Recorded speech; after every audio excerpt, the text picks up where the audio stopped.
I'm really pleased to be here to talk about a topic that's really, close to my heart. And I've been at the very beginning of my sort of working life, been working in this industry. So, been around doing it a long time. So I'm pleased here to be talking about supply chains and de-risking supply chains.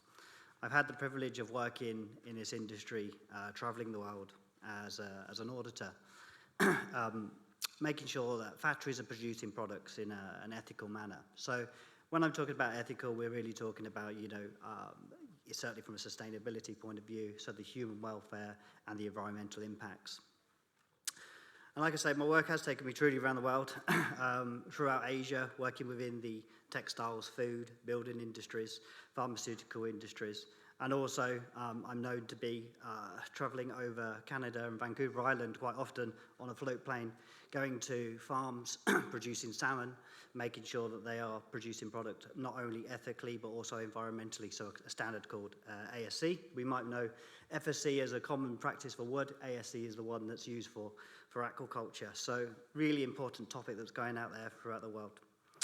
Seen many positive changes from the work that we do in the lives of people and some of the most vulnerable people within working environments. And again, it's just one of those fantastic industries that I'm involved in, and I'm really pleased to be involved in because I've personally seen the changes to people's lives through the work that we do. Let's remember to change the slide. Hey? So there's 4 core services that Verisio do.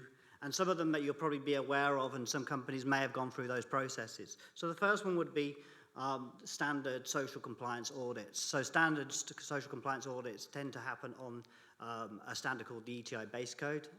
They're governed by the United Nations and the ILO conventions. Standard audits that are pretty much recognized throughout the world and adopted by retailers.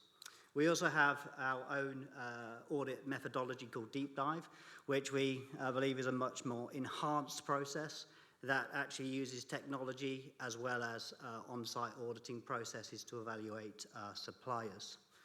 Now, the topic I'm going to be talking about today is supply chain management, so we'll come on to that one in a second. And the 4th core element that we look at is the self-inspection module of products. So we're checking products before they actually turn up here in the UK into the retailers. So like I said, the topic I'm covering today, because we haven't got time for all of those topics, is supply chain management. And during the first lockdown we see in COVID, what we did find is that there was a huge increase in people purchasing products online. This puts immense pressure on supply chains and has caused many of those pressures to be fed down the supply chains to the workers. And in many cases, workers have been exploited in those processes. A severe case of exploitation was reported in the Sunday Times during the first lockdown period. Some of you might know the company that I'm talking about, but I won't be mentioning their name today. As a company, we was tasked to look at that supply chain. And we went into Leicester with a team of auditors, and what we found was truly horrific. We found wages being paid as low as £3.50 an hour. We found benefit fraud, where workers were complicit with their employers. We found international students working through the night, and again being paid as low as £3.50 an hour. We found workers that being threatened by company owners, and in some cases, even physical abuse. We also found unsafe working conditions that threatens the lives and the well-being of people here in the UK. So it's not a problem that is, people often think about these problems being not on our doorstep, but they really are. We also found huge elements of tax fraud, national insurance fraud, pension fraud, furlough fraud, and VAT fraud. Over 40 different crimes were identified and reported to the GLA, that's the Gang Masters Licensing Association. We live in a world where bad news travels fast. And the company in question has had a challenging 2 years, and also will have an ongoing journey to correct that reputation. The share price dropped by £1.5 billion overnight. And we were talking earlier on, and we heard earlier on about the carrot and the stick. Well, there's one issue that you can see really clear. It's a huge financial impact on a company in that respect. They also had to have a £10 million investigation that was which was made public. The board had to appoint new directors to provide new focus, and the report was made public by a very well-known QC, Alison Levitt. So truly, the business was shaken to the core. And we have to ask ourselves, why did this happen? And the real reason it happened is because the company didn't have the relevant processes in place to check, to audit, and to ensure that their supply chains are controlled. The Modern Slavery Act was introduced into the UK in 2015. And today we have more enslaved people in the world than ever before. Today, it's estimated that 40 million people are entrapped in modern slavery worldwide. 1 in 4 of them are children, and almost 3/4 are women and girls. And over 10,000 cases are identified for potential victims here in the UK. The Act was introduced for companies that turn over more than £36 million, but I think it's also important to state that that shouldn't be the reason that we do these checks and balances. It should happen much before that.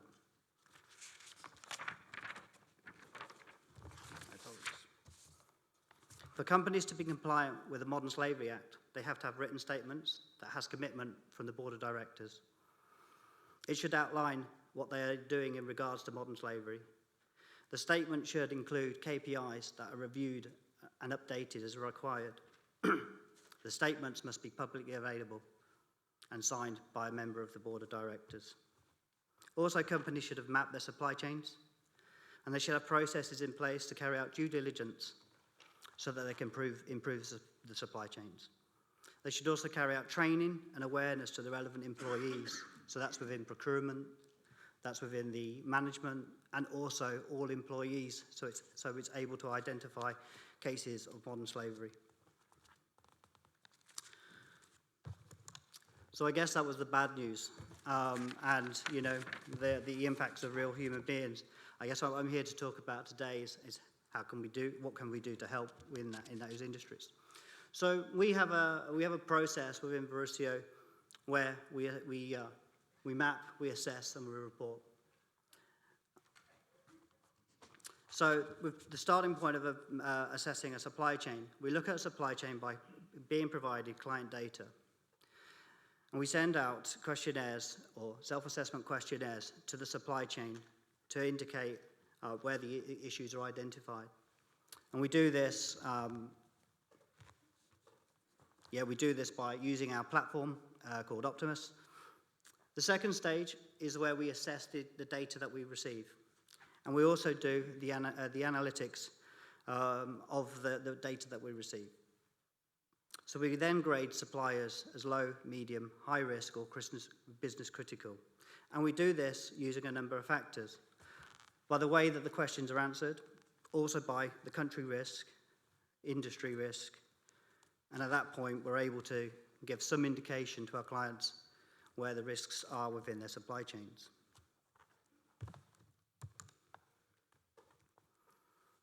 So to do this, we know that many companies really find this difficult because it's such a huge topic, and also, you know, to be able to see the wood for the trees. Traditionally, as a company, we've actually started in level 3, where we have a full due diligence process, where companies are fully assessed, fully mapped, with sometimes boots on the ground auditors, also documentation uploaded to platforms. A lot of work goes into those processes. And what we've realized is actually we need to be able to give people the opportunity to be able to enter this place in a much more affordable and understandable way. So we've created a 3-level approach. The first level of approach is fully automated. So self-assessment questionnaires are sent out to the suppliers using our platform. The questions include both modern slavery questions, ethical questions, and environmental questions. They identify if the suppliers are using additional manufacturing or services as well. Suppliers are graded, as I said, based upon country and industry risk. So once we have all that information, we would do an annual review and be able to provide some useful data so companies are able to start to risk assess their supply chains. provided on the baseline information. And that's where we move into service level 2, where we can take some of the high risk or both high and medium risk suppliers and give them more of a managed service. This also includes assessment questionnaires that get sent out, but this time with due diligence built in and documentation uploaded to the platform. We use auditors that are qualified to assess that data and to review that data. We then create corrective action plans, and these corrective action plans are then sent back out to the supply chain where evidence is uploaded. The service level 3 is, as I described before, where we start today, and that's actually the complete supply chain. So that's where all low risk, medium risk, high risk, and business critical suppliers are analysed. And the good thing about these services is that we can tailor them to actually move different suppliers through different levels.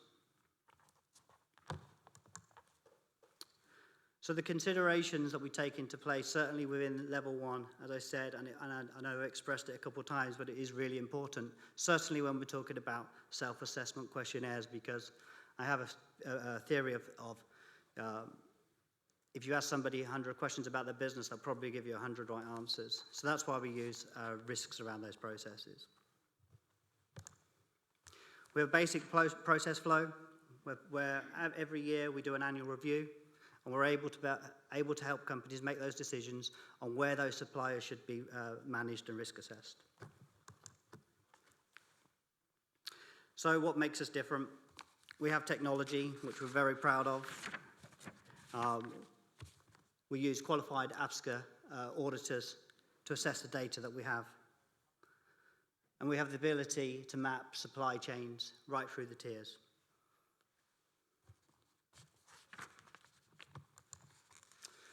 Some of our clients, we're very proud to be working with a huge amount of clients using our platform. And I also have the pleasure of having Jeremy Mace and his team from Dunelm here today as one of our first companies that adopted our processes. So I won't say too much about that.